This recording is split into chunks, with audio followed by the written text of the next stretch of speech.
Odi. Karibu. Ngo ndamutegereze ngo ngwe mu ndawe nawe isosoni zawe. Karibu. Karibu. Sa? Nginzara gate. Ego.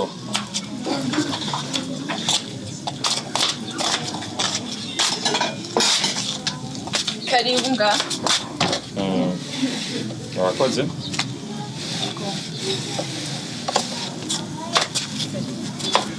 Ego.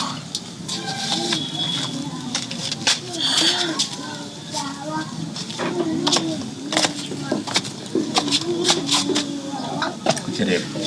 Sawa. Abandi bari. Yusu bari ngenda bamagaye. Sawa.